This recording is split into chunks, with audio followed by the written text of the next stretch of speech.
On this episode of the Second Swing Thoughts podcast, it is all about GolfWRX Members Choice Voting for 2025. Brian Knudson joins us to go through each category and break down the list. And there are a few surprises in there, but also a few familiar names and familiar brands that finished well in the voting. So we'll go through that. Plus, we'll discuss the FedEx St. Jude, and we had a crazy finish to that tournament. So that and a whole lot more in this episode of the Second Swing Thoughts podcast.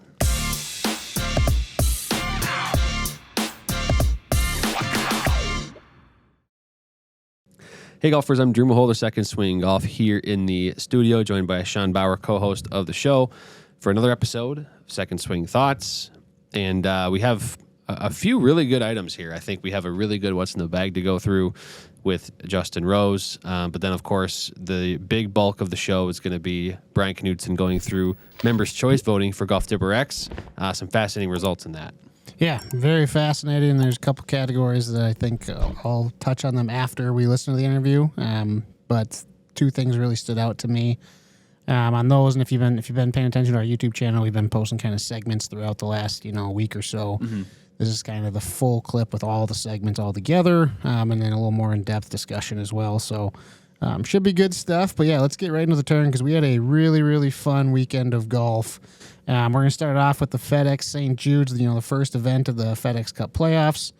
And you couldn't have asked for a better Sunday. You had Tommy Fleetwood trying to go for his first PGA Tour win. You had Justin Rose, who had that heartbreaking loss at the Masters, right there in contention. Then you had JJ Spaun, the U.S. Open champion, who's really having himself quite a year. And then you had, just world number one lurking. And at one point, I don't know if they were all tied for the lead all at once, but it was all within a stroke.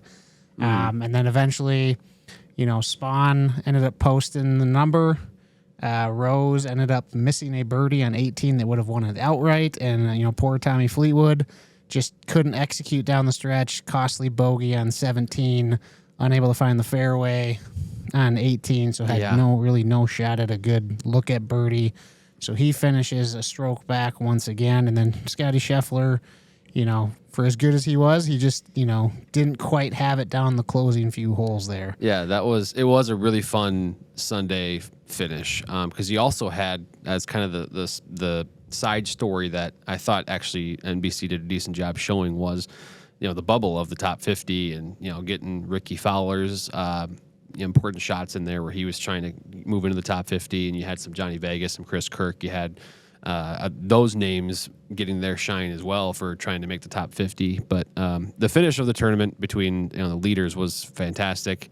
You had Fleetwood, unfortunately, kind of succumbing to what has been so common for him in the past, namely at the 2025 Travelers, where he kind of wilted away a little bit there to Keegan Bradley. But Justin Rose, man, I think he's becoming one of, if not my favorite golfer, just because he just seems to be an absolute gamer in these big events. On Masters Sunday this year, I think he made 9 birdies to make that one close. And then today he comes in with 4 in a row on the back 9 to, he had basically played himself out of the tournament on the front 9. And then here he comes on the back 9, makes a run for it and wins the tournament. So that guy, he's fun to watch. Birdies 2 of the 3 playoff holes. I'm shocked that Spaun missed that one on the third playoff hole because that was a really fun, he made that bomb right ahead of Rose on the second playoff hole to put the pressure on. It felt Ryder Cup-esque. It did. And if you're an American fan, it's a little scary seeing Justin Rose in this form because he is kind of an assassin when it comes to the Ryder Cup. So I have a feeling he will be playing a big part for Team Europe in just about a little bit over a month. But the top 50 cut was also fascinating. I know there's a little controversy with Ricky Fowler because a lot of his FedEx Cup points, or a good amount of them, came from sponsors' invites into some of the signature events. Yeah. But you know what? That's not his fault. And he shouldn't be necessarily. And at the end of the day, he finished T6, so it's not like he he's tied there for 20 and he's there and he beat a bunch of people. He was there in contention, beat a ton of people, and we don't need to go on this tangent, but I think there's felt bad for Chris Kirk, but maybe sponsor invites to signature events probably needs to be eliminated there. Past, Nonetheless, I know we can get to the clubs that Rose played, Yeah, but let's get into this because Justin Rose, he's a notorious club tinkerer. It's his fun to watch his his bag is different than what he played with at Augusta. Yeah. So he's into a Callaway Paradigm AI Smoke Triple Diamond Max driver. I believe he was playing the GT3 at Augusta. Then he adds in an R7 quad mini driver. Awesome. Yep. Then he goes back a few generations, TaylorMade M6 5 wood. Now, we had a 7 wood in at Augusta along with this, but now just going 5 wood only. Then his irons, he goes with some 620 CBs, 4-6. You see a lot of MBs, CBs a little less common. And then he goes with some Mira MC 502s. Miras they're just gorgeous looking. Hard to beat that. And then wedges. Nothing too outstanding. He plays SM10s for his gap and sand wedge. He moved to a Vokey WedgeWRX K grind for his 60.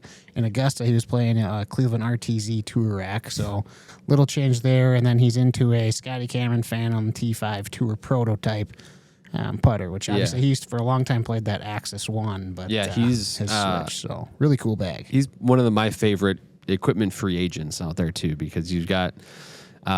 You got the M6 Fairway woods in play that he had at Augusta. He still got one in the bag here. That's a club that's 6 years old now. He's just all kinds of different brands in the bag, which is those are my favorites. And it also kind of shows, what maybe some players are missing by going to one brand, getting a club contract, and that's great and that's good for them. But with someone like Rose, who's a club tinkerer and has clearly dialed in with his equipment, he's got so many different brands in the bag when he, is able to kind of mix and match what he needs. Yeah, absolutely. Really. So one of my favorite what's in the bags we've seen, just due to like you said, the variety of the different companies you see in there, is what most people's bags should look like, unless you are on staff, because some company, you want to optimize your game to every part of it. You don't, sometimes certain companies, they make great drivers, but maybe their irons aren't, really for your swing. So that was the FedEx St. Jude. That was just one of 3 awesome finishes. You had on Live, over in Live Chicago, you had a 3-man playoff. You had John Rahm, Dean Burmeister, and I forget who the third one was. Yeah, it was Dean. Dean came out and won, though. Burmeister came out with the win, outlasted John Rahm. How about Rahm, dude? That guy just... He still hasn't won this year. I know. He just keeps finishing top 10. That's fascinating. Yeah, and then on the Corn Ferry Tour, maybe the coolest finish. Sounds weird to say when you have crazy. A 3-man playoff and a 2-man playoff, but Crystal Lamprecht chipping in on the final hole to win his first win on the Corn Ferry Tour. So really cool stuff. The other player, by the way, was that the Spanish player who won the US Amateur last year. Ballester, I believe, is his last name. That's right. So a couple Arizona State guys and Dean Burmeister. I keep hearing things, not hearing things, but it sounds like Dean Burmeister is hits the ball a long, long way, and nobody really hears about it because he's on Live, but he's got some serious power. And so I think he just kind of overpowered that course. 2 big wins for South Africa. That's right. And then, kind of wrapping up the turn here, we have some new club coming. TaylorMade Milled Grind 5. Yeah. It is TaylorMade's first forged wedge. Yeah, I think there's something there that other brands, like Mizuno, for example, have been forging the wedges for a while. Clearly there's something there if TaylorMade's going after it as well. I really like the look. They've subtly changed the shape a little bit, but I think there's a lot of interesting things here. I haven't gotten a full test on the golf course or anything with these yet, but my first impression of them is that it's going to be well received. Yeah, well, they made such big strides from MG3 to MG4. Yeah. So it'll be interesting to see what the differences are. Yeah, you can usually tell by the tour adoption too, where MG4 guys, staff or otherwise, right in the bag right away. Yeah. And so we've seen a lot of the MG prototype, as they were calling them there. MG prototype. You see those things out there. So I think this is going to be another home run for TaylorMade. Yeah, and speaking of MG4, it may make an appearance coming up here in our GolfWRX Members Choice Top 5 among the top wedges. Yep. But Brian Knudson was kind enough to join us for a deep talk on golf equipment. Yeah, we didn't mince words here. It's a long conversation, but nonetheless, we go through things, I think, pretty efficiently in going through each category. Obviously, a lot of categories to go through, but the GolfWRX members over there, they are absolute gearheads, and so they made their voices heard with the voting over there for the best clubs of the year, and we go through each category here. So stay tuned. This is a good one. Myself and Brian Knudson going through the results of Members Choice Voting this year.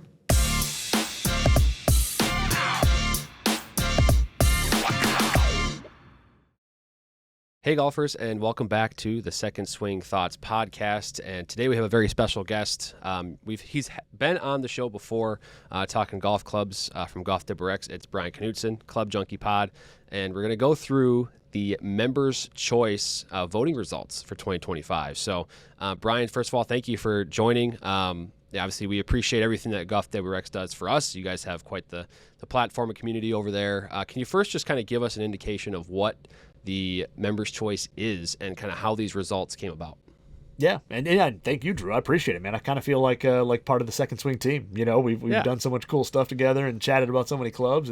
It's always awesome to get on and chat with you. And yeah, Members Choice was something that came about. If you're not familiar, GolfWRX was started in 2005, and it was just a forum at the time. There was really no kind of social media. There was really no front page articles, any of that stuff. It started strictly as a forum, and that pretty much all it was. And pretty soon after that, our ownership and leadership kind of noticed that, this group of like hardcore golfers and real gear people, people were really in tune.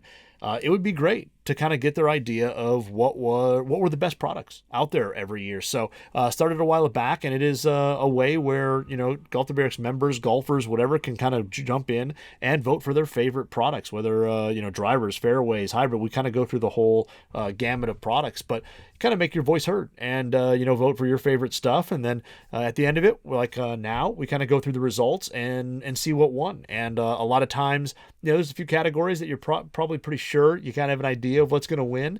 But there's also some categories where there's products that jump up in there and you kind of didn't see it coming. So it's just a great way for you, the golfer out there, to jump in and hear your voice heard of what you think is some of the best gear out there this year. So it's been a lot of fun. We've been doing it for quite a few years. I don't know exactly what the first year was that we started it, but it's been around for a while, and I know we always have a ton of fun with it here. So it's always great to get the members going. Yeah, I think, and speaking of, let's kind of get right into the results here because there's some fascinating ones right off the bat. So we'll start with the driver category in the 2025 Members Choice results from GolfWRX. And Brian, we have some pretty interesting results right away because we have really one brand that has kind of run away with this category, which is kind of fascinating. So I'm looking at the results here. We've got the Titleist GT2 garnering 23% of the vote, which was fascinating. We had Titleist GT3 then, number 2, Ping G440 LST and Ping G440 Max at 3 and 4, and then the Callaway Elite Triple Diamond there coming in at 5th. So can you kind of give me your thoughts on maybe how and why the members at GolfWRX really love the Titleist GT series so much? Yeah, the GT series, I think it's one of those where, especially look at GT2, and it's just that all-around driver. I mean, you're going to see it on tour. You're going to see it in the player, the bags of players who need a little help. And I think Titleist with that driver just made a great blend of forgiveness, speed, and of course that classic Titleist shape and sound. And GT2, when you look at the wide range of golfers out there, it probably fits the most players. It casts the widest nets. I know, talking from like you and Kevin Kraft over there, when we did our Fitter's Choice, there was a lot of high praise about ball speed and Titleist drivers. And I think GT2 just kind of blends it all. It's the do-it-all driver, fits a lot of players. And it doesn't matter if you're, a tour pro or, a weekend warrior like a lot of us who are out there just having fun. It's a driver that you're going to find really good performance out of. And then with GT3, you kind of have the same thing, but just kind of the lower spin, slightly more, flatter, more penetrating launching driver with a little bit more adjustability. And, for players, those two cover pretty much a lot of people in the golf world. So, from, again, talking to fitters, before and hearing the ball speed stories and how good the Titleist GT series has been in that category, it's not shocking to see that they did really well. It is a little shocking to see them go 1-2, I think. I think you're right. That's a little, uncommon. But those two drivers have been absolutely phenomenal between, our Fitter's Choice and now Members Choice. I think a lot of people have recognized that they're really good for their game for a variety of reasons. Yeah, and then also another strong year for Ping, which is not necessarily a surprise here. They did really well in the G430 series with members in the voting results here, but to see them go 3-4 then also really impressive for them. And then the number 5 driver rounding it out is the Elite Triple Diamond. Any kind of final takeaways in the driver category as far as those 3 models are concerned? Yeah, I think, interesting with, like you said, G440 so strong. I mean, 430 was so good.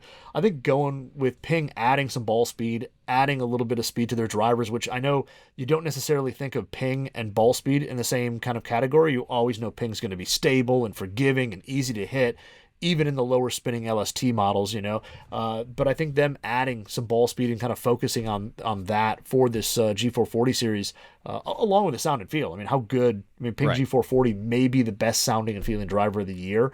How good are those? I think that was a big reason why you're seeing both of those drivers. I am a little shocked that you saw LST above Max, because you think, Max, you're going to see a ton of that, again, on tour and amateur bags and even higher handicap player bags. So I was a little surprised to see LST beat that out. But if you don't know a whole lot about the GolfWRX forum community, a lot of them are a little bit on the lower handicap side. So it makes a little bit of sense where if you did this, across general golfing public, I think Max would be a higher vote getter there. And then Triple Diamond, again, I think, most people would probably think Elite would just take it. It's extremely adjustable. The new look, it's got that AI smart face, or the AI 10X smart face.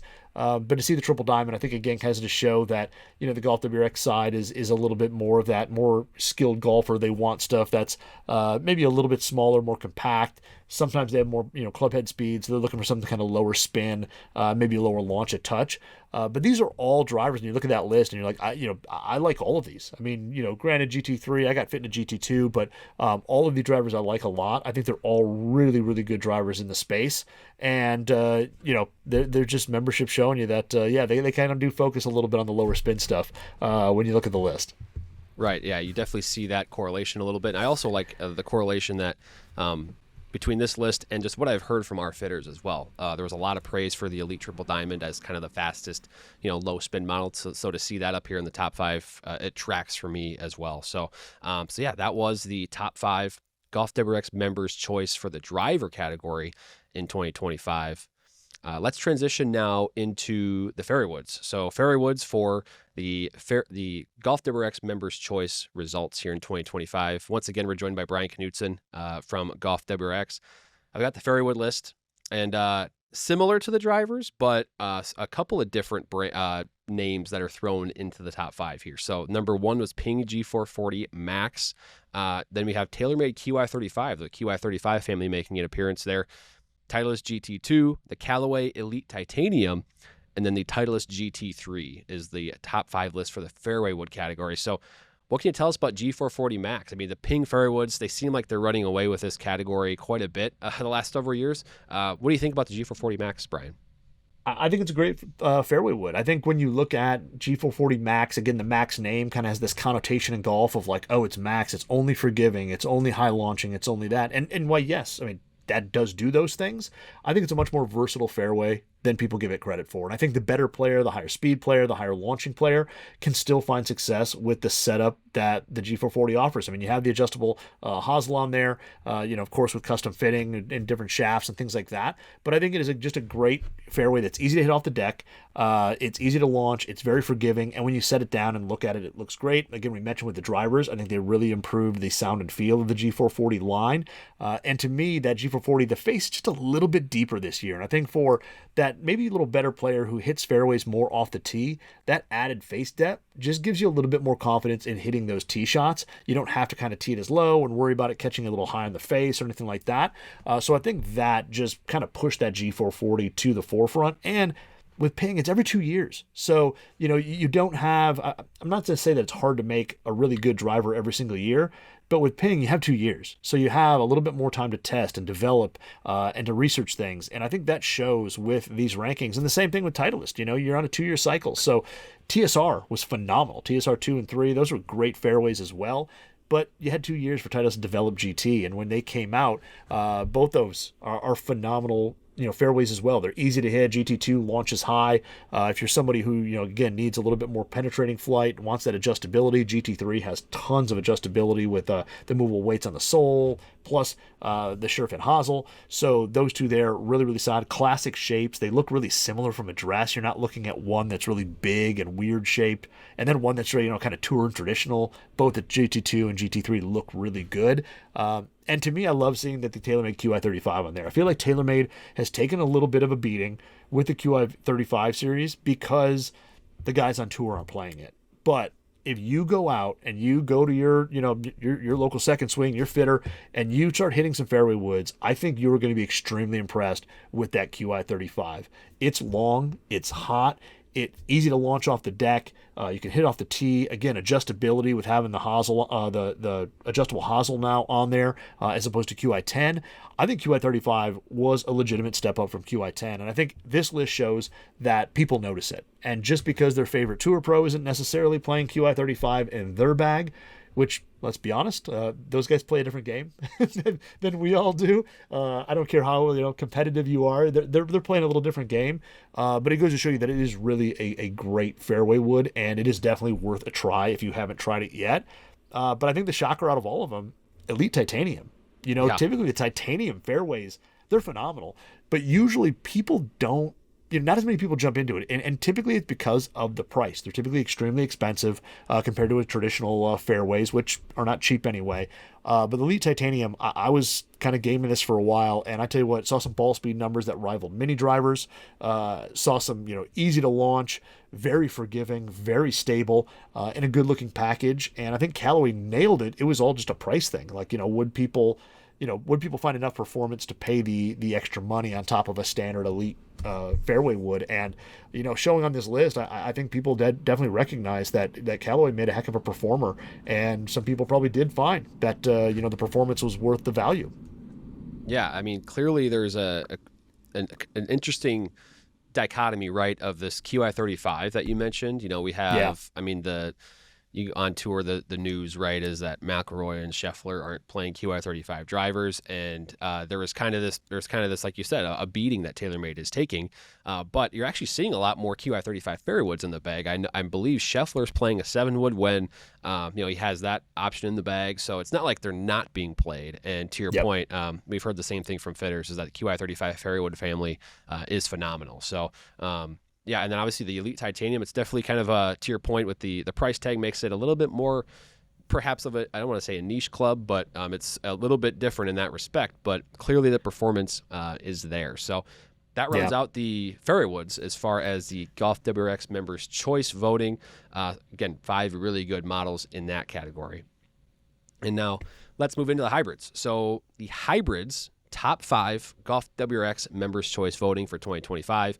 Brian is here with us again from GolfWRX to go through those. And we have a runaway winner here. And I believe this was actually the same as a couple years ago with Ping. So number 1 is Ping G440, and astounding almost 42% of the vote in this category, which I believe is the biggest number in all the voting. You'll have to correct me if that's wrong. But then we have Titleist GT2, TaylorMade QI35 Rescue, Cobra DS Adapt, and Cobra King Tech actually rounding out that top 5. So let's talk hybrids here, Brian. Ping G440, they seem to have this category kind of unlocked there at Ping. Yeah, and you're right. I mean, G430 was an absolute dominant one as well. I'd have to go back to my editor and ask him for the previous year in terms of results to see the percentage, because I don't know if it was as big, but it definitely was, kind of a runaway as well. But again, Ping, I think with hybrids has really just kind of figured out a good recipe. And I think part of what they did with the design in this year was making the, low lofts, like the 2s, the 3s, making them a little bit more neutral bias, making the heads a touch smaller, making them a little bit more kind of player focused, and then just packing that forgiveness into the higher lofted fairways, I think is great, because I think they're kind of matching up. The player who's going to play a 2 hybrid is probably not an 18 or 20 handicap player. They're probably going to move to a fairway, a high lofted fairway, because of the forgiveness, the launch, all that. So why not focus these around the players who are probably going to play them? And I think that makes Ping, the G440 so highly sought after, because no matter what your skill level is and where you're going to position this in the bag, what it's going to replace, anything like that, you're going to find a great complement to whatever you're replacing. If you're just taking out a 5-iron, hey, the 5 hybrid is really good, or, whatever number it's going to be to replace it. And just like before, easy to launch. They've kind of a shallow face, so hitting them off the turf is just effortless. They go into the greens with a super high peak height. They land soft. You can kind of have good distance control with them. And yeah, they just perform. And like I said, I think that transition from low lofts to high lofts was just a solid move by Ping, especially if you're only going to have one hybrid in the line. Some other companies, they'll have two different models. So you'll have kind of a max and a regular. With Ping only having one, I think they just did it smart. And I think a lot of golfers are then finding just an easy spot to get it into the bag and finding a lot of success hitting them into the greens. So not shocked it was number one. I am shocked that, like you said, 42% of the vote is just crazy to see it. The next best one was 17%. I mean, that's a huge jump. But the GT2, again, that thing is I think underrated. I think Titleist, known for drivers, known for fairways. I think if you look at the kind of the GT2 hybrid, it is a really stable, really forgiving head that people maybe think is a little more player focused than it really is. It is very stable. It's one of the ones that goes in my bag fairly regularly. I love how easy it is to hit. It's not too draw bias. You don't have to worry about the left, and it has, of course, the movable weights and the hosel that you can kind of dial it in and make it more neutral, but a really good shape, all that. Again, TaylorMade here, the QI35, and I think we were all interestingly enough, watching TaylorMade a little bit in this space because they went from 3 hybrids now to 2 this year. And before you had kind of a tour rescue, a regular rescue, and then a max rescue.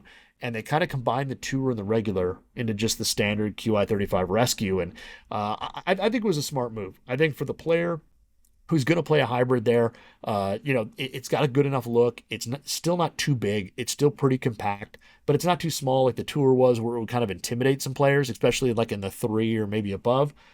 This thing here, it looks good. It's easy to hit. It's got great sound to it. And I like that silver carbon on the top, just me personally. I think it looks really sharp from address. And then Cobra. Yeah, how about Cobra bringing in both the DS Adapt and the King Tech? I've been a fan of the King Tech since the original one. I thought it was just so underrated. I thought not enough people gave it a shot. The DS Adapt, well, again, I've hit it. I think it's really good. I've heard nothing but great things from people who have put it in the bag. And I think I remember one time I had the King Tech in the bag and somebody said, "Why aren't you playing the DS Adapt? Like, it's really great." I'm like, "Oh, it is really great," but, just kind of testing stuff. But both of those, whether you're just looking for simplicity, something easy to hit, the DS Adapt is there. Super easy, high launch. And then if you're looking for something that's adjustable that you can kind of really dial in, I mean, the King Tech there with Future Fit 33 on the hosel, I mean, it's a fitter's dream between the movable weights and that.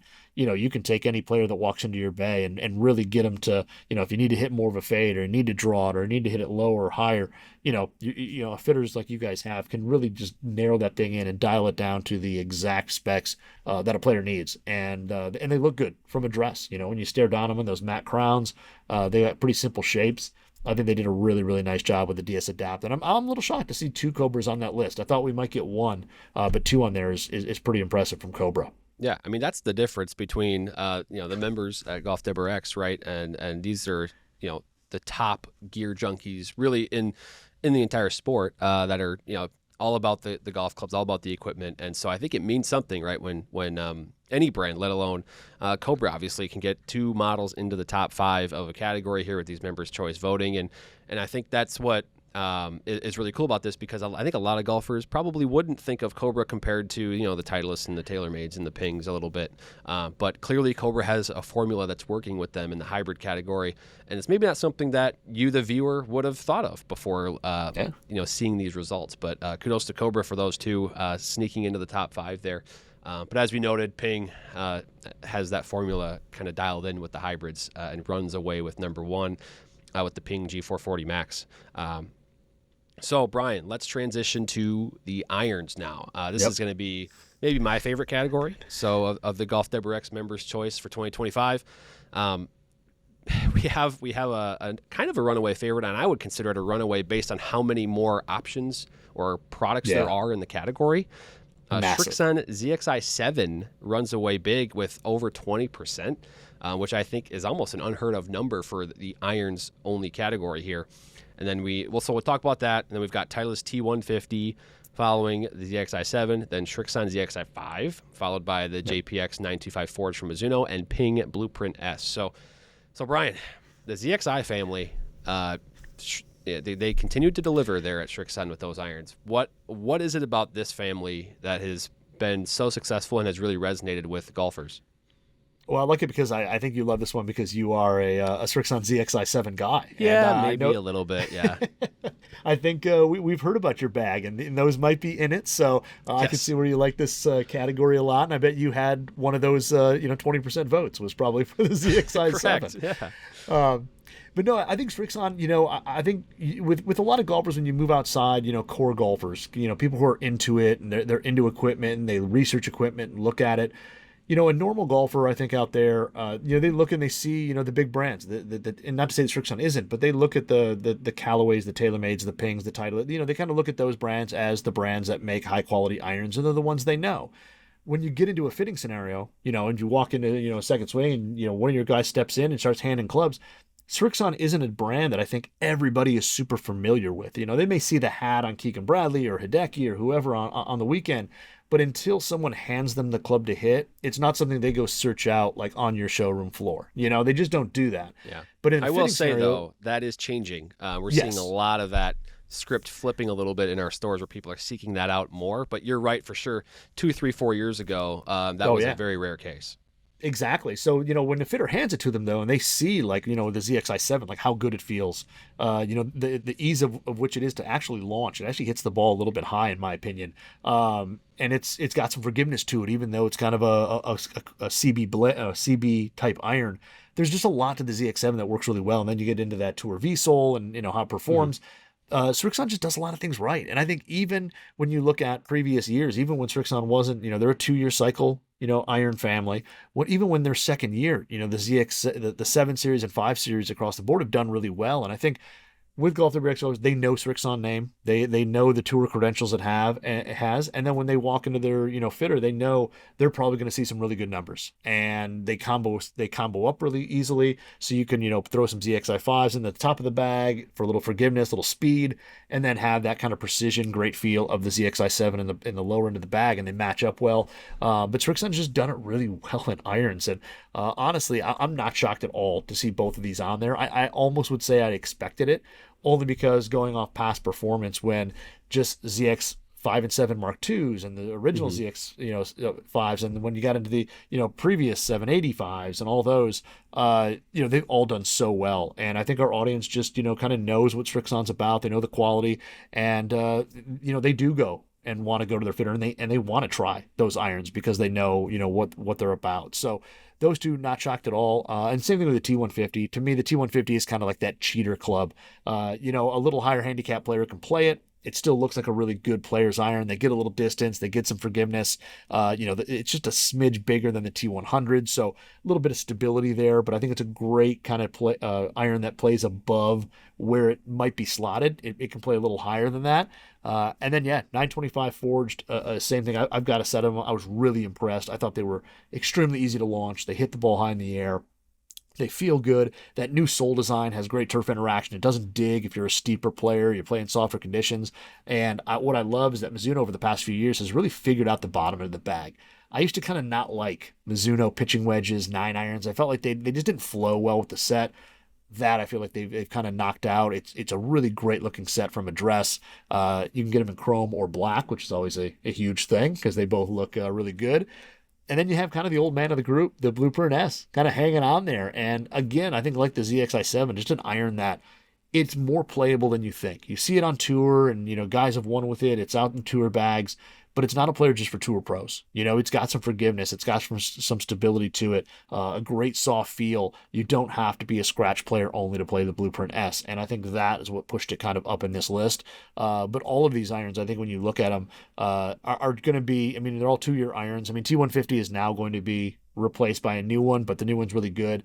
But I could see pretty much all of these, maybe Blueprint S being knocked off, but I think all of these you could see next year being on this list as well and not be shocked at all. Yeah, that's definitely what I first thought of here as well. Is we get the Srixon irons every couple years. We've gotten to this point, a T series update every couple years, and so curious now how these things kind of survive the next year or so as new products come to the market.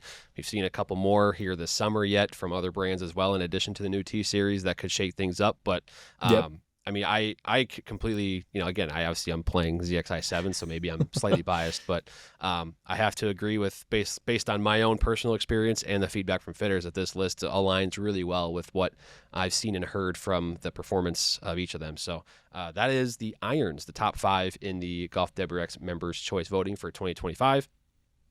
Now we get to move on a little bit more to the short games. We've got the wedges, the best wedges of the year, according to the Members' Choice Voting from GolfWRX. Brian, we've got some familiar names at the top there. We got the Titleist Vokey SM10 wedges, just under 40% of the vote at number 1. Cleveland RTZ, which I think is a phenomenal wedge and a really cool innovation by them as far as the material goes, comes in at number 2. Ping S159 is there at 3. TaylorMade MG4 wedges at number 4. And then the Mizuno Pro T1 wedges round out the top 5. So what more can you say about Vokey SM10? They continue to innovate, offer new options as far as finish, grind, bounce, etc. They lead the industry in that regard, but performance clearly is still there with all the play that they get. For sure. I think SM10, I mean, this is one of those categories that I don't want to say unfortunately, but you kind of knew the outcome a little bit before, even when you posted it. You kind of, the past few years, when a new Vokey has come out, and every year, it's pretty much one. And I think you kind of nailed it. There's so many options. When you walk in and you go get fit for wedges, there are a plethora of sole grinds, different loft options, all that, and no one else can touch them in terms of those options. So, when you walk into your fitter and you play certain shots or play certain conditions and you deliver the club a certain way, there's probably a Vokey wedge that fits that. And, you and your fitter are going to be able to figure that out and, get the best setup for you. And, whether you're steep with a sand wedge and shallow with a lob wedge or, whatever you are, there's a whole lot of options. And I think also, too, when you throw WedgeWorks stuff into that, which has been, I think, one of the biggest WedgeWorks years or generations that they've ever had, it just expands that line even further. And they do. SM10s feel good. They have great spin. The shaping's awesome. And they just do a lot of things really well. And, versatility is just there. But I think the biggest story to this one is Cleveland RTZ. And the only reason I say it is because, yes, Vokey was basically 40% of the vote. It was 39.5%. But I want to say this is probably the closest second place finisher I've seen it in a few years. And RTZ is, like you said, a great wedge. I think that new material is extremely soft. People love the feel. But not even that. They're still getting that Cleveland spin. The groove and face technology is still keeping up. They spin great out of the rough. They spin great out of tight lies, out of the bunkers. They just really perform well. Yeah. And it's durable too, which is a really cool bonus for players, not trying to spend a bunch of money, refreshing their wedges, refreshing their grooves as often. That's a really cool element to this new material as well. I agree. Yeah. I mean, they've just done so much. And they, of course, are adding, more sole options and more grind options and loft options as they go. It's not as massive as Vokey yet, but they're at least expanding and seeing what the market needs and wants and providing those. So, the addition of the full face grooves, and you have that option and the different finishes as well. I will say one drawback. Tour rack doesn't rust anymore, so that's a little bit of a bummer. I'm a rusty wedge guy. I like that. Sure. But I think RTZ making such a big leap and getting it as close as it is, I think just is huge for Cleveland. I think it really means they had a great wedge that they put out there, and like them, they'll probably run this thing for 2 years, and I think again, it's going to be pushing for first place again, in 2026 when we do this again. And I think same thing. Ping S159 to me personally, best wedge Ping ever made. I was never an I2 guy. That was never my thing. I didn't love the shape. So the S159 to me is phenomenal. Same thing. Ton of sole options. Really classic shape to it. Spins really well out of the rough. Just does everything really well. And then the Mill Grind 4. I mean, I know those have done really well, and they may be coming to an end shortly. We've seen some prototypes on tour, so we could see a new challenger next year. But the Mill Grind 4, I thought was a good leap over Mill Grind 3. Mill Grind 3 performed well, but it had a little clicky feel. It wasn't the softest wedge out there. And I thought Mill Grind 4 definitely upped that feel game. It felt way softer. That new face technology they had was kind of like almost sandpapery, but it put good spin on the ball. The shaping, if you look up, little box of your toe is there.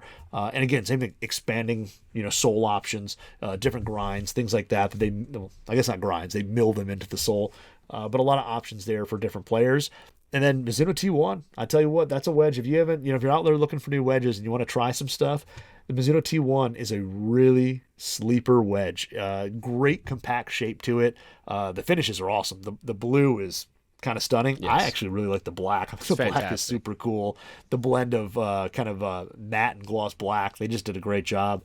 But a great looking wedge, and of course Mizuno feel. It's forged, soft feel around the green, and honestly, that was it Hydro Zip face on there, or Hydro, I can't remember what they call it, Hydro whatever face. I mean, out of the rough, the deep rough here up north, you and I kind of play up these conditions where we have kind of lush rough around the greens.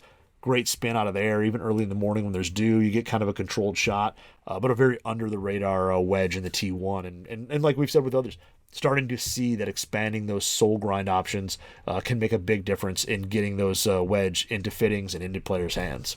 Yeah, you're seeing a lot of these brands offering more and more with each new wedge release, which is really a big win for our fitters. Our fitters love that. I will say this for the Mizuno Pro T1 as well. If you prefer a compact footprint for a wedge, you're going to love it. I don't think I've seen anything that's more of that kind of classic teardrop wedge shape than that one. And it really squares up the ball nicely with kind of the way the grooves are, especially if you get one of the blue or the black finish, the way the face is kind of shaped and designed, it squares up the ball really nicely. So I've been kind of toying with that 60 degree in my bag and testing it out. So again, bias might be a factor in this conversation for me right now. But nonetheless, the wedges, I mean, some surprises, some not so surprises, but those are the top 5 in the wedge category for the GolfWRX Members Choice for 2025. Now we're going to move on to the greens. We're going to talk about putters that ranked highly in the GolfWRX Members Choice Voting for this year in 2025. And Brian, I think we're going to split it up into blades and mallets. I know you guys for the voting are offered them kind of separate categories, which is probably fair given the differences in the construction and the build and the performance of each one. So we'll start with the blade putters. And some brands in here that we're used to seeing, and maybe a couple newcomers as well. Obviously, we'll talk about Lab a little bit as well in both categories. They've been continuing to increase their footprint in the game. But with the blade putters, Scotty Cameron Studio Style Newport 2 is the number 1 putter. Then we've got the Lab Link and the number 2 spot, followed by the Scotty Cameron Studio Style Newport, and then the Ping PLD Answer and the Ping PLD Answer 2D round out the top 5 there. So a couple of brands that we've certainly are used to seeing in this top 5 for years and years. And then Lab, of course, sneaks in there now with the popularity that they have. What are your takeaways from this top 5 here? Well, I love how you go, with number 1 being Scotty Cameron, the Newport 2, and then, you have Newport at 3. But then when you go to Ping, you have the Answer over the Answer 2. Right. Very interesting. Yeah, that is fascinating.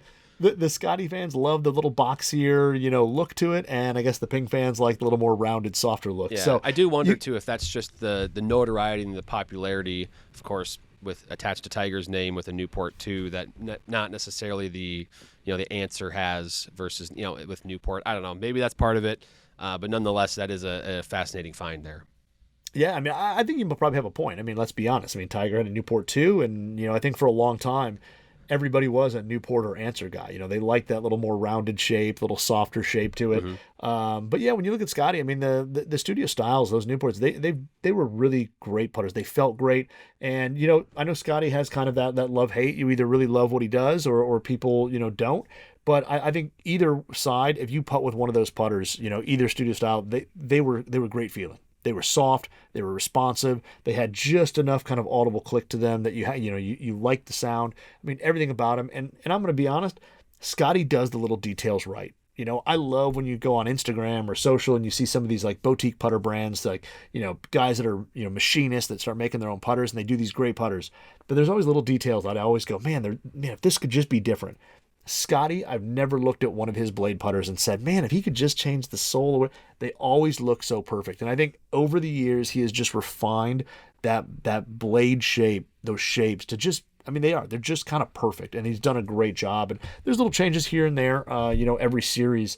But, those studio styles were so good and they felt great. And from a blade where you're not getting a lot of tech like a mallet, you're not getting tons of, high MOI designs and all that. Now we're seeing a little bit with the bigger, boxier blades like the 2D, Answer 2D, but you're not getting that. You're really looking for a certain look, a certain feel, and a certain responsiveness out of that putter, and that's what you're kind of looking for. And I think both of those, deliver that really, really well. And I'll say the same thing for the PLD. Ping with the PLD Answer and Answer 2D. I had an Answer 2D for a while. I really like it. I'm into kind of the wider, boxier blade at the moment, just a look I like. And the PLD series is really good feeling, a little deeper mill, so it's soft. But again, Ping does a great job with their milled putters. I don't think they get enough credit for them. I think people look at, some of their older stuff and some of their cast stuff is kind of the go-to because it's a great value.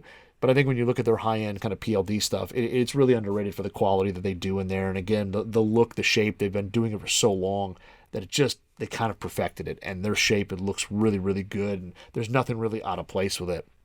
Now, again, you mentioned it, Lab. I kind of knew Lab. I kind of figured we're going to see some Lab, votes in the Mallet section. I was actually really surprised to see the link on this list, and only because not that it's not a good putter. It's just nobody really talks about it. Everybody talks about DF3 and Mez and the new Oz, and they talk about all the Mallets so much, and there's so much buzz and hype around trying those and doing that you just don't hear many people talk about the Link. And the Link's a great option if you're don't love the look of a blade, but you still want that lie angle balance technology. The Link is a great option. It's just not talked about as much. So it's interesting to see that even though people aren't necessarily chatting about it or being vocal or out there about it, there's still a lot of people out there who really love the putter and have found success with it, and they've benefit into it, and it's worked out because it wouldn't be number 2 on the list if it wasn't. So I would say in this one you got 4 putters that you kind of expect, and then a putter that I kind of didn't expect to be on the list at all, to be honest.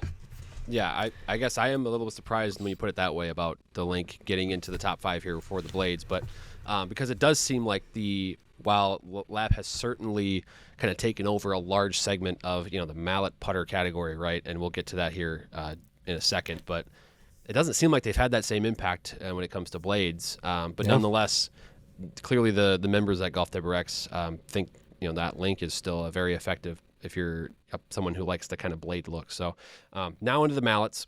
The Lab DF3 and the Lab Oz 1i taking the top 2 spots. So I wasn't kidding when I said Lab has kind of taken over that Mallet category.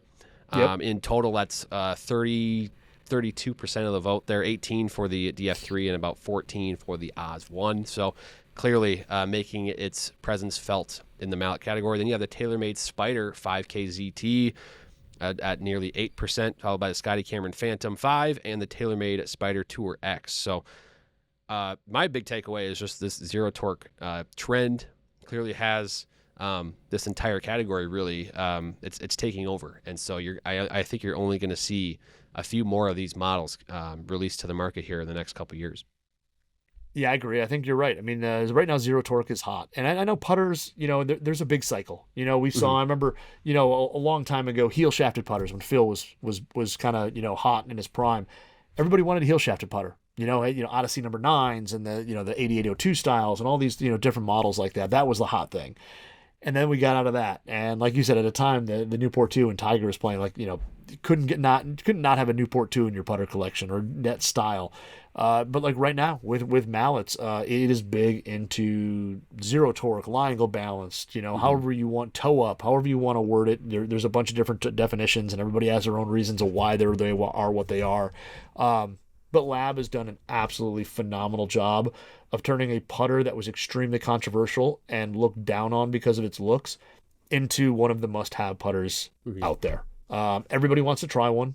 Everybody wants to see what the differences between the models are in the lineup. And yeah, DF3, I do have to say, I mean, I putted with majority of the Lab putters, and I do have to say it's probably the most stable Lab putter in the lineup. It's extremely stable. It just kind of feels like it swings itself, and it does it. That face just stays pointed at the target throughout the whole stroke. So a really unique look. But Lab also owns that. Like they come out and say, like, yeah, it's not, it's not a beautiful, Answer Newport style. Like it's not that. It's meant to function and it's meant to do something. And they own it, and I think that's huge too in terms of just saying, like, yeah, okay, like it may not be beautiful to you, but you're probably going to make a lot of putts with it. And at the end of the day, we all want to make putts. So DF3 is just, a phenomenal, stable addition. Even coming from the Mez 1 Max, which was more stable than the Mez, Now you have the DF3, and that thing's been great. And then the Oz, I mean, the Oz 1i, that thing there, when we first saw it on tour, I think Adam Scott had a prototype in his bag early on. And when we saw it on tour, everybody just wanted to know more. You know, the shaping is so much more classic. It's so much easier on the eye. For that guy who sits on a DF3 and says, I don't know if I can do that. You set down an Oz and you can go, yeah, this isn't bad. This looks like a pretty traditional mallet. Granted, the shaft goes into it in a different spot, but the overall shape is very easy on the eye. It's very clean in terms of the way the back is scooped out. They did a really nice job with the look of that putter, and then also adding that steel insert. I thought that was massive because aluminum is great. It's soft. It's got a good feel to it, but there's something about it that's just, it's not as solid feeling as steel. And steel just has this solid little click to it.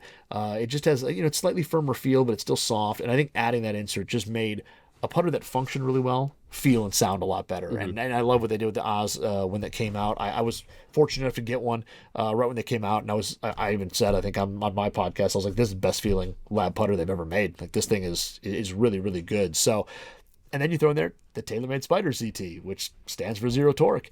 And again, a putter that I think TaylorMade, Brian Harmon won with it earlier in the year.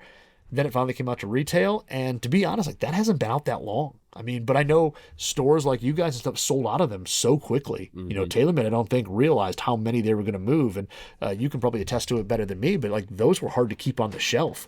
And after that initial launch, like, they probably weren't on your shelves long before they were all gone. And it just brings that Spider look, the pure roll insert, all that, but with zero torque. And I'm not going to lie, I've got one.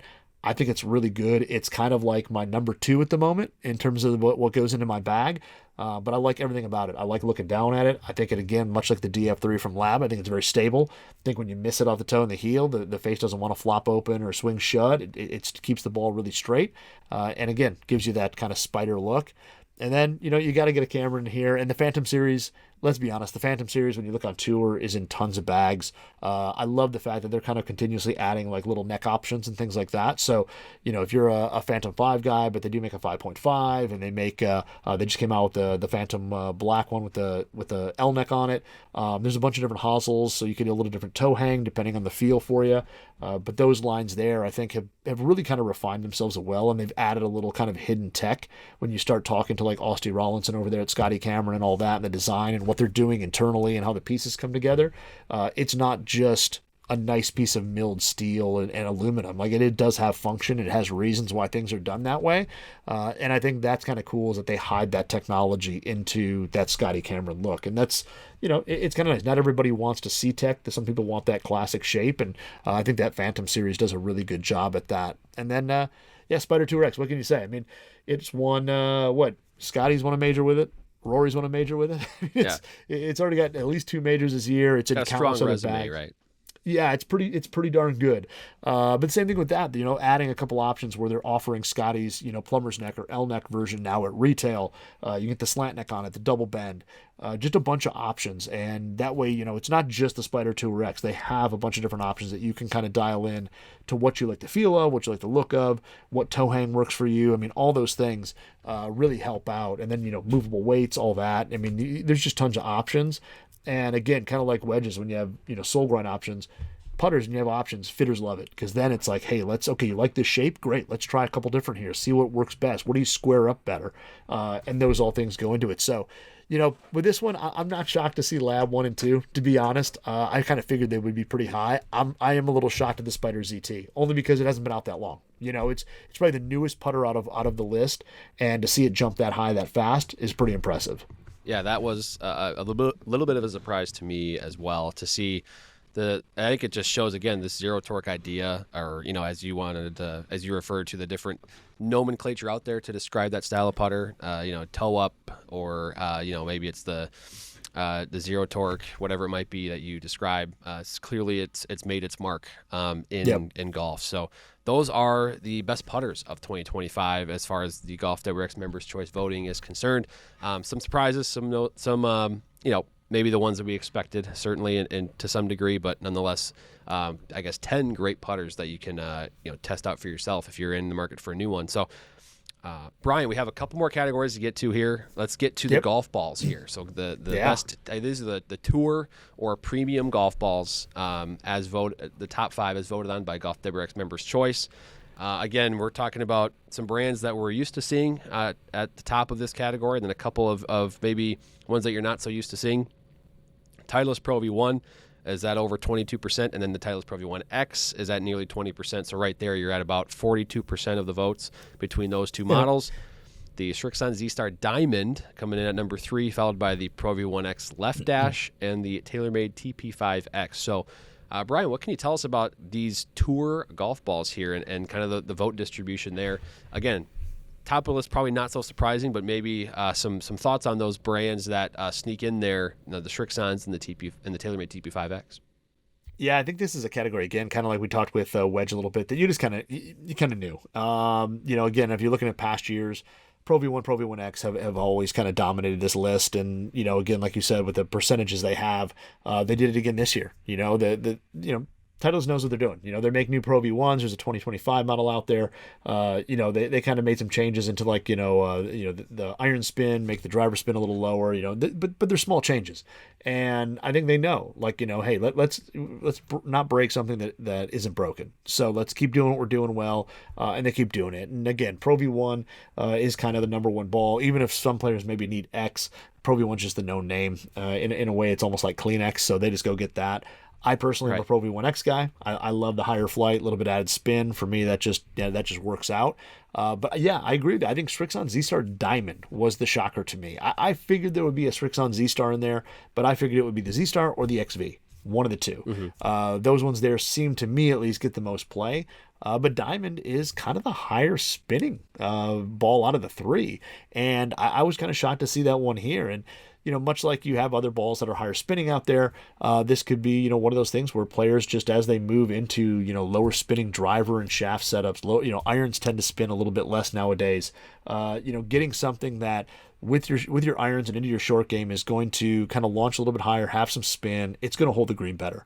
And even for some players, when you look at driver and just being efficient, some people just need a little bit of spin. It's not all about going super low. So having a ball that does that and not having to change the rest of your equipment is pretty good. And the Z-Star Diamond's played on tour. It's not a ball that you can laugh at and say it shouldn't be there. I mean, it's a tour caliber ball, but I thought we would see Z-Star or Z-Star XV there, and XV was just out of the top 5, so it was pretty close. But a really good ball. My personal success hasn't been there with the Diamond. I'm better off with XV, but the Diamond is a great ball.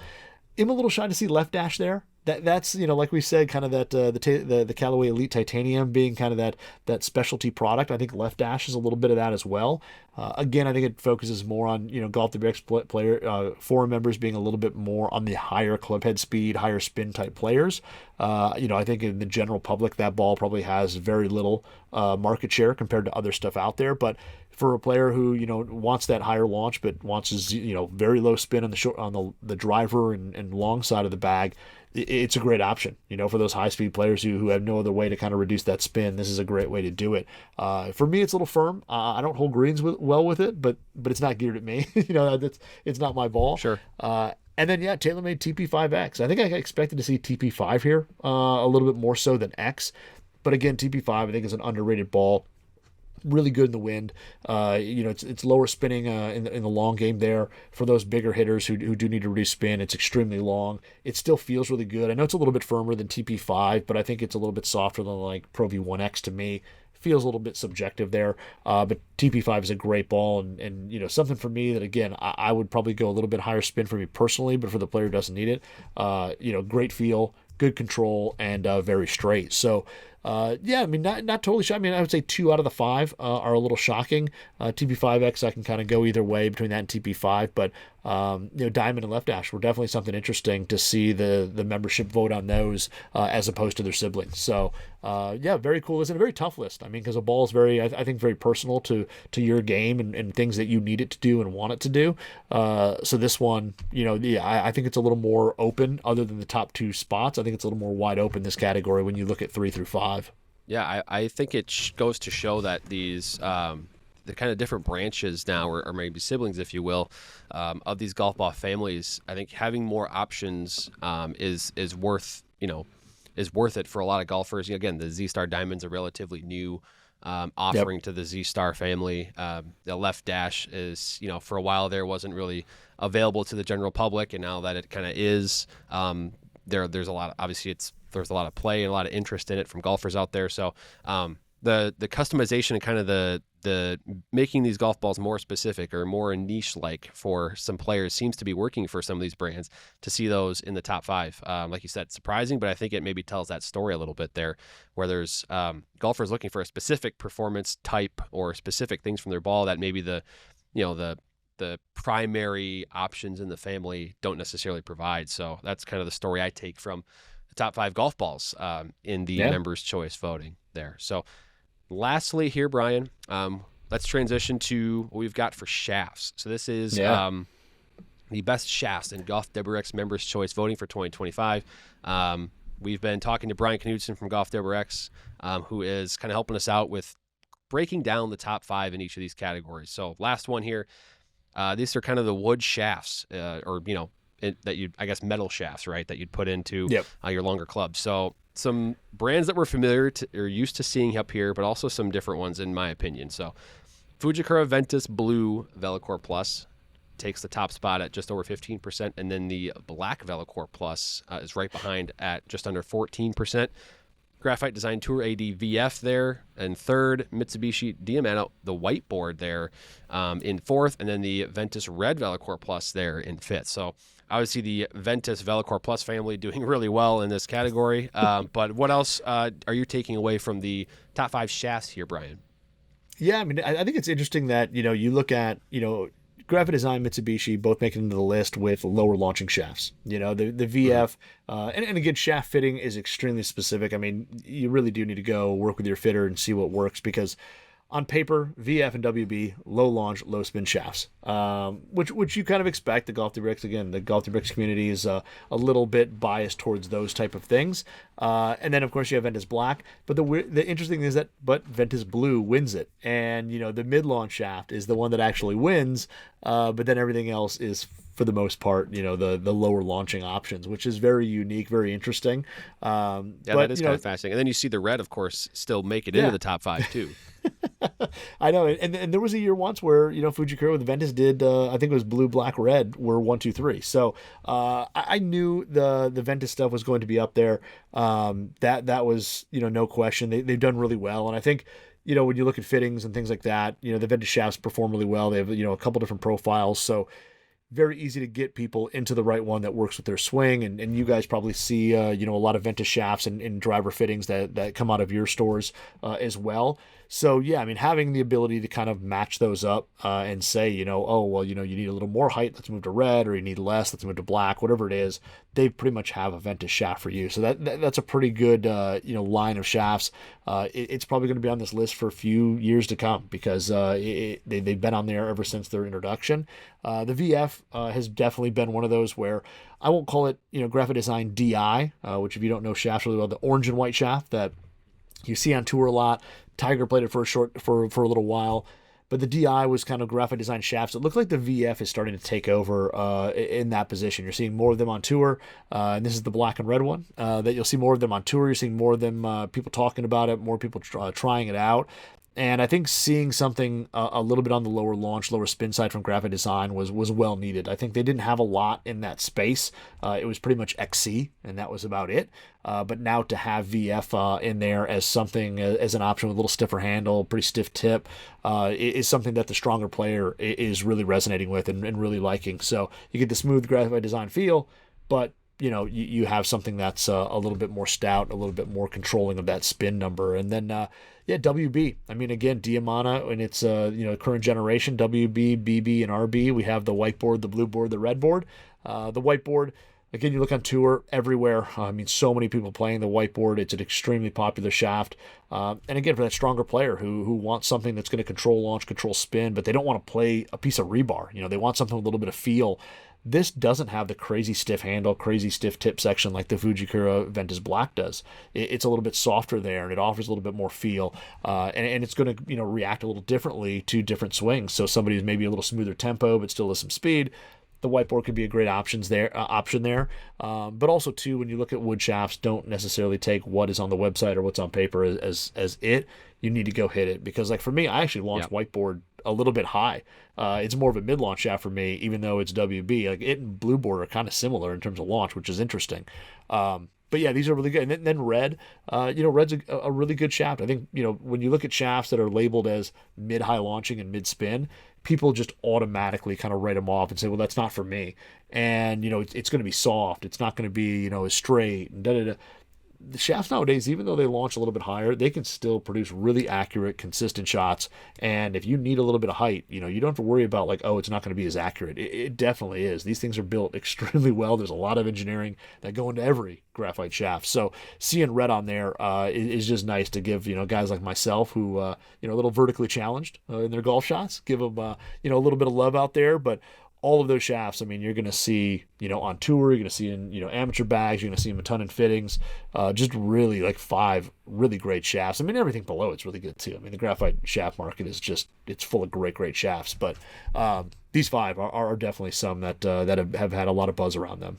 Yeah, you made a great point there too about how, like the whiteboard, for example, is actually more of a mid-launching shaft for you. And I think that's important to take note of, is that these shafts are all different in terms of what area of the shaft, might be, maybe a little tougher or more rigid than other parts of the shaft. And so I think it's important because that'll react differently to different swing, speeds, but also swing tempos and swing tendencies. So it's especially important to go test them out and go get fit for the shaft that might be best for you. So this has been fantastic, Brian. This is the GolfWRX Members Choice results for 2025 according to the forums over there at golfwrx.com. So again, some surprises, but also some of the products that we knew were awesome kind of snuck up there to the top of these lists. So Brian, I'll let you kind of tell people where to find you at, as well as we sign off here. Where can people tune into your expertise? Well, my expertise, first of all, if you want to see the results for this, you just have to go to golfwrx.com. We'll have kind of front page thing, links to the forum where some people are talking about their choices, their votes. So golfwrx.com will, right on that front page, have our members' choice there, which will be pretty exciting. And then, myself, the Club Junkie podcast on every pretty much streaming platform. And if you're on like Instagram, at Club Junkie Pod. So that's probably where I do most of my posting, most of my nerding out. So nice. It was awesome, man. I appreciate you guys having me on again. It's always fun, Drew. You and I get to sit here and talk gear. It's just 2 guys who love golf equipment, so it's always a whole lot of fun and easy to do. Exactly. Yeah, that's all it really is. Is just 2 guys that can talk about golf equipment all day. So we'll leave it there, and we appreciate Brian for taking the time. Again, golfers, go check out golfwrx.com for the full results, and we'll see you next time on the Second Swing Thoughts podcast.